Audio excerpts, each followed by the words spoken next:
So up next is Kelsey Ducsharm. She is part of the OBA's tech transfer program. I've asked her to do a bit of an overview of assessing deadouts, taking into consideration the biosecurity risks of having empty boxes, which is what we're kind of facing right now, and maybe some of the things you can do with that equipment. So thanks, Kelsey. All right. So yes, dealing with deadouts, certainly not something that we love to do, not a happy topic necessarily, but definitely a reality of beekeeping. If you've been beekeeping for a while, you are going to run into a deadout here and there. And then, of course, as Bernie said, there's been a lot of people running into issues like that this year. So I encourage you to use them as a learning experience. Don't just, truck them out of the yard and forget you ever had bees that died. Go into the empty boxes and try to figure out what happened. And then you should also know how to evaluate a deadout and know how to decide if it's safe to reuse that equipment or not. So that's what I'm going to talk about today. So when it comes to deadouts, it's important to deal with them as soon as you find them. So you don't want to be finding them in February, March, and leaving them for weeks and weeks before you get into them and close them up. It is in the Bees Act that you can't leave deadouts just sitting open in your yard. You do have to deal with them. And it's a pretty big biosecurity risk to just have open resources sitting in your yard that other bees can come and visit and rob out. So when we're talking about biosecurity, the biggest hazard that deadouts present to your bees is the opportunity for robbing to occur. So when I'm talking about robbing, I mean bees from other locations coming in, finding this unprotected box full of resources and stealing those resources and bringing them back to their hive. And robbing is really a vector of, or it's a method that encourages disease spreading in between bees. So whenever there's one resource that a bunch of different bees from a bunch of different places are all going to at the same time, those bees cluster together, they're fighting each other for these resources. There are a lot of opportunities for bees to have bee-to-bee contact and transmit diseases that way. So in that type of environment, it is very easy for, say, a varroa mite from one bee to jump onto another bee. Or if a bee has disease spores on themselves, it's very easy for them to transmit that to a bee that they're close to. So you definitely don't want to be encouraging that because that can impact the overall health of bees in Ontario. And then with equipment as well, there's a biosecurity risk with just the equipment and bee contact. So when other bees are coming into your equipment and anything that's on them, any disease spores that might be present on their bodies, on their legs or in their mandibles, when they're on your equipment stealing those resources, that can be transmitted. So when they leave, they can leave behind those disease spores, and then you're going to use that equipment on a new colony and unknowingly introduce some new diseases into their colony. So you don't want that to happen. And then that relationship can work the other way as well. Of course, these deadouts, there's lots of different reasons why they might die, and disease can be one of them. And even if it's not the reason the hive died overall, there is still the potential for disease to be present in these colonies. So when bees from other sources come in, they're on the equipment, they're touching the wax, the honey, the nectar, the pollen, they're collecting all of the different disease spores and other contaminants that might be there, whether it's chemical residues or something like that. They're collecting that and they're bringing it back to their healthy colony. So that encourages disease and contaminant spread that way, which is really not something you want to do. And then getting away from just honeybees, this is also a biosecurity risk for other reasons. Other pests will see this unprotected box of resources and take advantage of that. So things like wax moth and small hive beetle and even mice can see this as an opportunity and as a breeding ground to go wild. They're going to cause damage to your equipment, which is an economic hit for you. And it could cause a reinfestation of your other colonies because there's a population of pests that's allowed to grow and grow and grow unchecked in your yard. So make sure you're dealing with those, understand the risks in terms of biosecurity that deadouts can pose, not just to your other bees in your yard, but all of the bees in your area. So when you're analyzing a deadout, yes, you can just take the box away from your yard or stack it up out of bee reach. And that's okay. That does take care of the biosecurity aspect of things. But it's also good to dig in and try to figure out why the colony died, what happened here. You can really use this as an opportunity to reflect on all of your different management decisions, what things went really well last year, what things are you not so sure of, and what things are coming out now that the colony died as red flags that maybe you can improve in the future. So use it to learn, use it to make sure that you can keep bees better in the future and maybe not make the same mistakes potentially that happened for that case. That being said, assessing a dead colony can be tricky. There's a lot of reasons why it's difficult to pinpoint exactly what happened in that situation, exactly why a colony died when it did. So, I mean, there are no promises that digging through this is going to give you a solid answer for a number of different reasons. And of course, one, usually it's not just one thing that killed our bees. They're fighting a lot of different things at the same time. So normally it's not just, one silver bullet. It's a lot of different things that contributed to the loss. But it also can be difficult just based on how long the colony was sitting there empty. That can sort of influence the clues that you're looking for.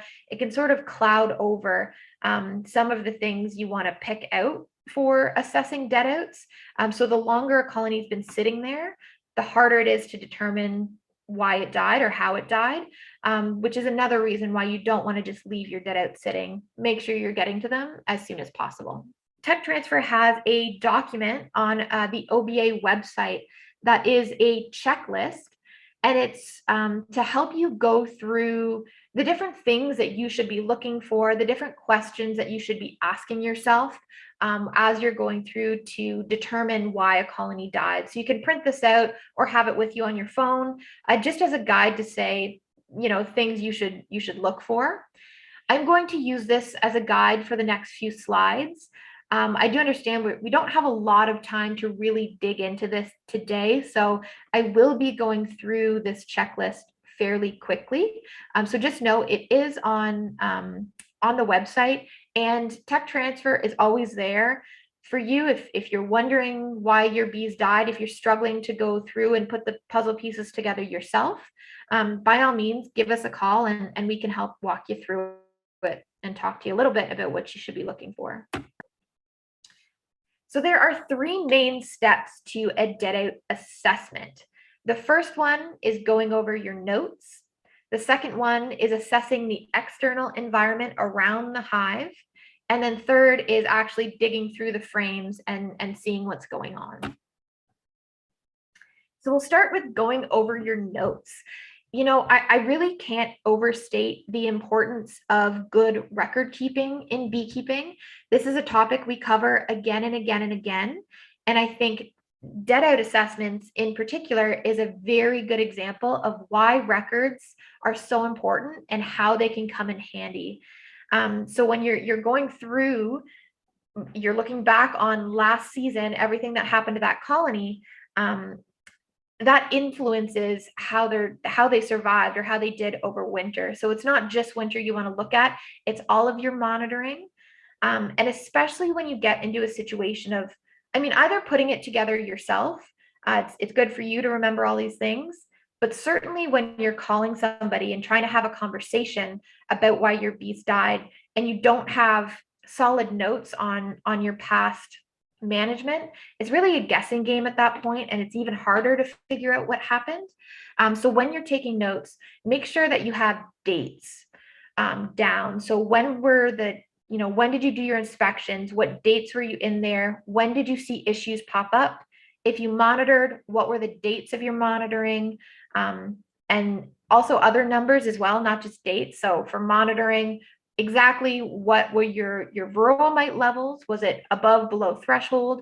Write those things down, and that'll make it a much more meaningful conversation or a more meaningful review when you look back afterwards. So when you are looking over your notes for the colony that died, you'd want to see if you indicated any sort of concern about them. So were they strong enough? Did you notice a steep decrease in population at any point? Did they feed well? What was the queen status? So was there an issue with her? Was she maybe limping partway through the season? Did you have lots of swarms in that colony? Was it a persistent queen issue? She just never seemed to requeen properly. See if you have any notes on issues like that. And then again, monitoring for varroa mites in particular, write down your levels before and after treatments, and then whether or not your treatment efficacy was evaluated. So by that, we just mean, did you monitor after you put your treatments on to make sure that your mites were knocked down in a real way? So just some more notes you can look at. So if you applied treatments or any sort of chemicals, not just treatments, but supplements as well, take note of what you actually put into the hive. And then if for treatments, for chemical treatments in particular, did you follow label directions? Did you check for resistance? Did you treat on time? And what was the weather like when you put your treatments on? Some treatments are fumigants, for example. They have temperature considerations. So if you're using that at inappropriate times, that's all going to come out when you check your notes. So once you're done with that review, you can start looking at the deadout itself. So you want to start by assessing the external environment. So some external issues are going to be a little easier to pick up than others. Of course, this middle photo, this is a bear attack. If you had a bear come and wipe out your colonies, it probably won't be subtle. You probably will be able to pick up that disturbance fairly easily. Some of the other things you can look for are scratch marks. So skunks, for example, they'll scratch at the front of an entrance and make bees come out. If you have scratches on either the woodenware or even cuts on your wrap, that could be a sign that something was scratching and disturbing your cluster over winter. If there's any tracks in the snow, or if you don't have snow, if there's scat in your yard, that's probably a sign that some animal was in your bee yard bothering your bees. And anytime there is a disturbance like that, so the reason this is significant is that the more disturbed your bees are, the more active they're going to be, and the more food they're going to go through, and that can lead to some other issues, whether it's a weak cluster or starving because they're going through so many extra resources so quickly. So you do want to keep an eye out for these disturbances. And then something that people don't necessarily think about all that often, but if your bee yard is close to an area where there are recurring activities that create loud vibrations, so something like a skidoo trail, if that's close to your bee yard, if there's train tracks nearby, if it's really close to a busy road, those things can also cause your bees to be disturbed and cause them to use more energy and more feed. So just take note of those, and then you can dig into the colony. So when you're digging in, I mean you're physically taking out the frames, taking a look at each one, taking a look at what's on it. So the amount of feed that's left, where the cluster is, the size of the cluster, how many bees are on the bottom board. And those are the sort of things that you want to look at when you're assessing your deadout. So the first thing that you should notice when you're looking in is the moisture situation. So moisture can be a huge issue for bees in the winter.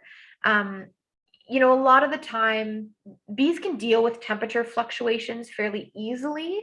I mean, some of the extreme ones we're dealing with now with climate change, that might be a little different story. But for the most part, bees are excellent at monitoring or regulating their own temperature.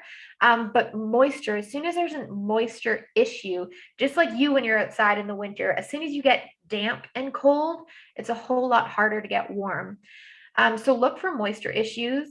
You want to check both entrances, so your bottom entrance and your top entrance. If there's any sort of blockage there, clear it out and see if it was definitely blocked as your bees were still alive, or if it's just afterwards where your cluster maybe fell down dead on the bottom and was blocking it after they already died. Blocking the entrances will prevent the bees from being able to ventilate their hive properly. So that can be an issue. If there's any puddles, that's a very obvious sign that there were moisture issues. So puddles on the bottom board are very common. If your hive wasn't tilted properly, so condensation and other moisture was allowed to collect and puddle anywhere, that could have caused an issue for your bees. And then the other thing you can look for in terms of moisture is mold. However, mold, because you're looking at something dead, and especially when it's been dead for quite some time, mold is going to pop up anyway. It's going to pop up after they already died. So maybe take mold with a grain of salt. If your cluster of dead bees is moldy, it doesn't necessarily mean that it was a moisture issue.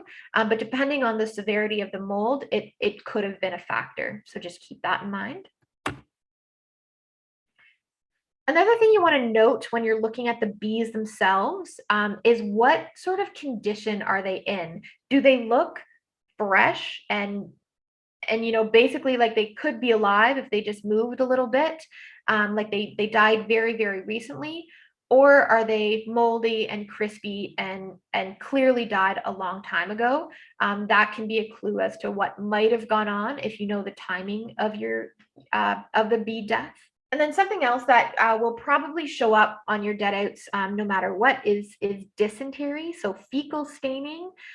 This happens in varying severities. You can find it either on the top bars and on the frames, or outside just outside of the top entrance, for example, where they just stuck it out and let it rip there.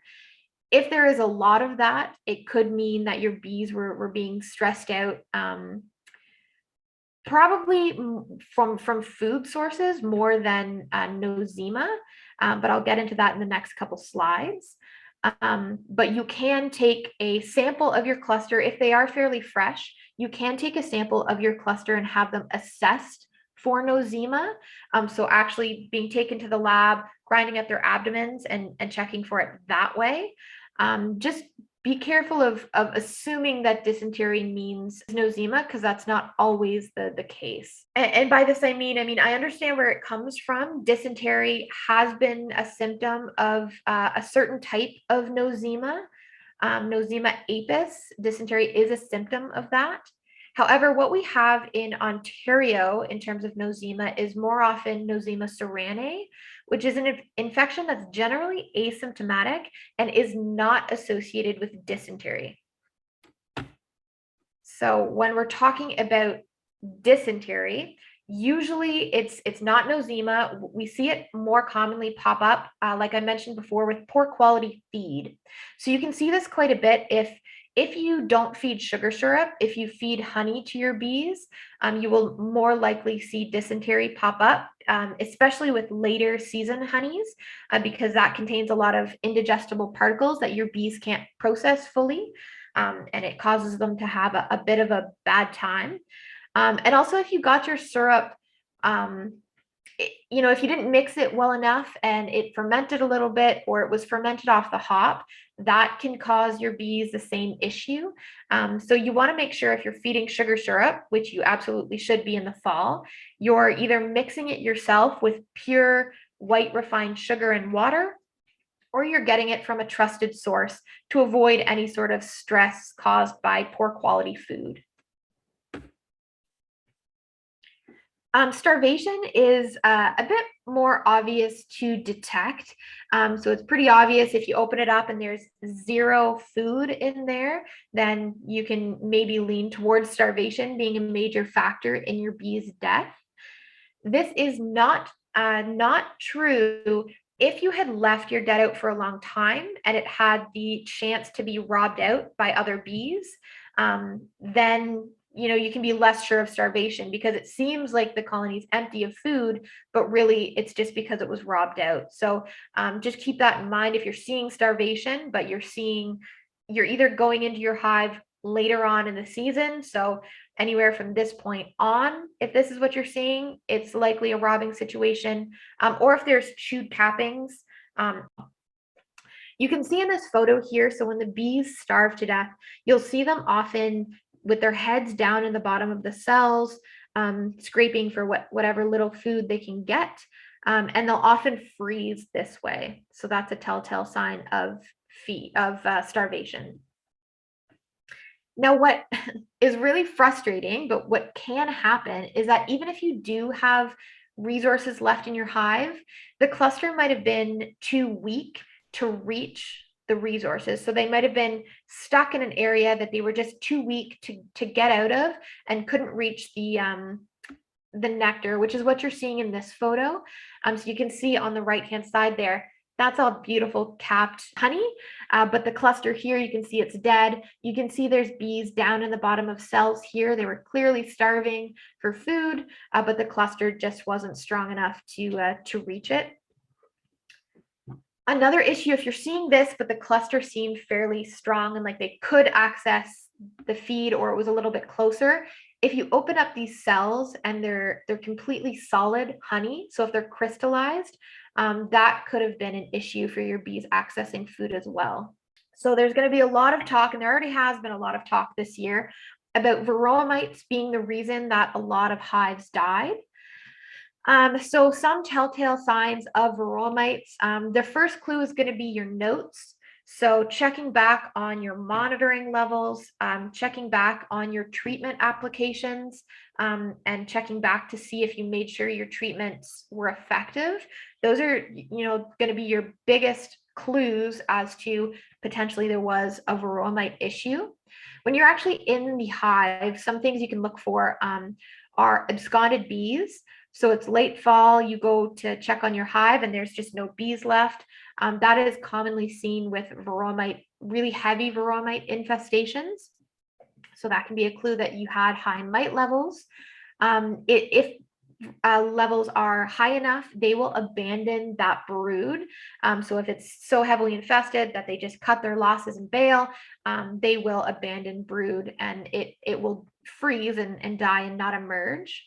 So if you're seeing this in your colony, what you can do is something called the bang test. So you can uncap those cells and bang it down on a white piece of paper or something where varroa mites are going to pop up quite clearly. And then you can count the mites. And if there's a ton of mites that fall out of the cells, it's fairly likely that varroa mites were a big contributor to colony death. With honeybee colonies that have varroa mite issues that don't abscond, that try to make it through winter, you'll often see a small, slowly dwindling cluster. So bees are weakened, so they just die off slowly more and more as the season goes on. And in the end, there's just a tiny little cluster that wasn't strong enough to keep warm, wasn't strong enough to access resources, so they end up dying. So that's what you can see. You can also look for mite poop, which is like white on the sides of cells. I would say maybe lean towards these other indicators first and then check up on the mite poop. There's a lot of things that can be confused for mite poop, especially when you're just getting a hang of understanding what you're looking for in a dead out. So by all means, it's something you can look up and look for, but just be careful because there's crystallized honey, there's old cocoon remnants at the bottom of cells. There's a lot of things that can be mistaken for bee poop. Queen issues is another major issue of or that causes overwintering loss. So if you're worried about queen issues, again, your notes are going to tell you, you had some queen issues throughout the season. You're not sure if they were resolved before your colonies went into winter. Those are going to be your first clues. Some other things you can look for: if you had a really small cluster, but there's no other obvious signs of something weakening your bees, potentially you had a queen that was either older or failing. She just couldn't keep up a strong enough population to make it through winter. If you see remnants of queen cells on frames, often they'll be like torn down or even frozen queen cells. That can be an indicator that they tried to do. You either had a late season swarm or they tried to have a late season supersedure that was unsuccessful, potentially. So if you're seeing that, that might be an indicator of an issue. And if you're seeing a lot of drone brood as well, if you're seeing no worker brood, but a lot of drone brood, really wonky looking frames, that could be an indicator that you had a queen issue going on before winter. So you're going to see a lot of other funny stuff when you go through to look at your colonies. Of course, they're dead, they're gunked up with stuff. They've been sitting for a while unprotected. So things like mold, you're going to see that. It's not a terrible thing. It doesn't mean you have to burn that frame or anything like that. It's just something that will pop up because the frames have been sitting there untended to. Sometimes it's hard to tell in this photo here, but this is actually a picture of voles. They're not voles. The picture is of bees, but it's a vole damage. So if you come to your bottom board, it's full of bees, but the bees for some reason don't have heads and their thoraxes are hollow. That means a vole got in there and had the time of their life, sucking up all of the juicy bees in your deadout. It doesn't necessarily mean that voles were the reason that your bees died. Often this is an opportunity that they're hopping on after the colony is already dead, or after the point where they're too weak to actually defend themselves. So it's likely not the main cause of death, but it could have been a factor in the end stages of life. So once you're done that, the only thing left to do is clean up your deadout and get it out of your yard. So the first thing to do is brush off all of the bees from the frame. So you're going to see your cluster. You want to make sure you're getting rid of those old, gross, moldy bees. If you have a frame where there's bees in the cell, like that starvation photo, you don't have to go in and pick out every single bee. If you give that frame to a strong colony, they'll be able to clean out those cells. It's just, brush off anything that you can, just to give them a bit of a hand in that way. And take the opportunity to scrape down all of your equipment, scrape down your top bars, scrape down your box, scrape down your inner cover of burr comb, to get that out of there and make sure the next time you reuse this equipment, it's fresh, it's clear, it's ready to go. Your bottom board is going to be very full of debris, most likely. So make sure you're scraping that off. There's going to be all sorts of things in there. So scrape that off. And don't just leave all these things in your yard. It's a biosecurity risk, and it's going to attract other pests and predators. So when I say scrape into a garbage bag or a pile that you're then going to put in the garbage or put in a burn barrel, so you're not leaving it in your yard, because that's not something you want to do. And then once you're finished with that, you can take your equipment away and store it securely wherever you're going to be stacking it up until you use it. So reusing equipment. This is the main question we get when it comes to deadouts. Can I reuse my equipment? And the one thing that you're going to be looking for is disease. If your hive died of a disease, especially American foul brood is what we're talking about, that is not something you can use again. You have to destroy that equipment. If there's signs of other diseases on the frames, that is not necessarily something you want to reuse anyway. So maybe don't reuse those ones. But if it's just dead bees and old resources on the frames, they look fine otherwise. Absolutely, you can reuse those. You can reuse your box. You can reuse your inner cover, your bottom board. You can reuse everything. What you can do, if this is a great tip if you run singles, not so great a tip if you run doubles, but you can even take your entire box and put it on top of a strong single, and those bees will get onto that box. They'll do all of the last cleaning that you didn't or you weren't able to do yourself, like pulling out all of those bees. If there's mold, they'll clean up a little bit of mold. If it's a lot of mold, I wouldn't consider giving it to a colony. Maybe get rid of that equipment or scrape it down yourself. But yeah, you can just pop that box right on top of a strong colony and you're good to go. If you already run doubles, you don't necessarily want it to become a triple. So in that case, you can stack it up elsewhere in a garage or a bee tight area. Now, the gold standard for storing equipment is freezing it. So freezing it is going to kill anything that was in there. It will not kill American foul brood spores. I do want to say that. So again, if you have that or if you're worried about that, the only course of action is burning that equipment. But for anything else, for pests, wax moths, small hive beetle, things like that, freezing will kill those things. But of course, we don't all have access to giant freezers. So as long as you're stacking up your equipment in a bee tight area where it's not going to get reinfested, then you're good to go. If you are a bigger beekeeper, there are options available to you in terms of irradiating your equipment. If you want to take that extra step to be very sure you're not taking any unnecessary biosecurity risks by reusing equipment, you can look into that. Probably should have mentioned that. It always causes more questions than it answers. But I will say that is an option if you want to look into it. A lot of people discuss disinfecting equipment with acetic acid. That is something you can do. It will kill nosema spores in particular. Now, tech transfer doesn't do that practice, so I can try to answer questions about it, but I think you're going to have better luck going off to the University of Guelph, who has a really great video on disinfecting equipment with acetic acid. And they do it at the University Bee Lab, and they can walk you through that process if it's something that you're interested in.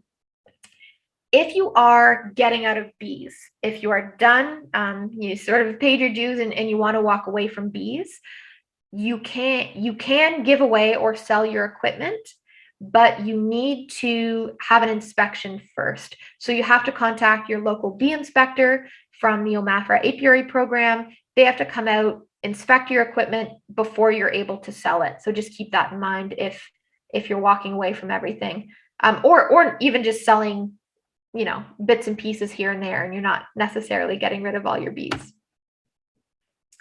So here are some photos of American foul brood. American foul brood is a very serious disease. It is incredibly contagious, and there is no cure for American foul brood. That is why you have to burn any equipment that you find is infected with it, and you do have to report that. Even if it's just equipment, you do have to report that to the inspection program. So I recommend you familiarize yourself with exactly what to look for. This picture on the left here is more likely what you're going to see with a deadout. You're going to see black scale on the bottom of your brood cells that when you try to remove it is incredibly difficult to remove. It'll break the cell wall if you try to remove it.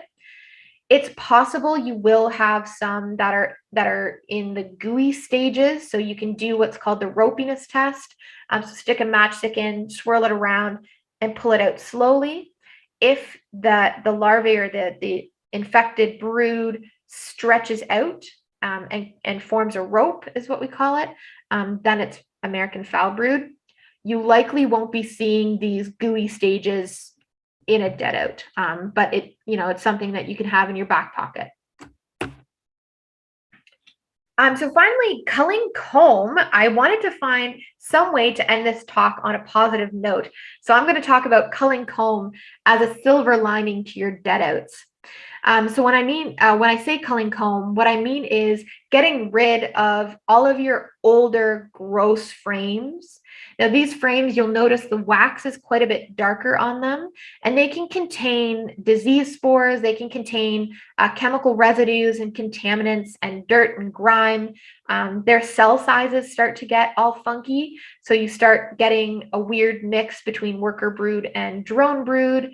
You start to see holes in your foundation, which doesn't seem like it's that big a deal, but when you're trying to find your queen, it can cause you some pretty big grief. So getting rid of these old frames is a best management practice recommendation. It's a biosecurity measure that you can implement. Just get rid of them, burn them if you can, and replace them with fresh frames. So you're always turning over frames in your yard or in your beehive, and you're not allowing, contaminants to build up.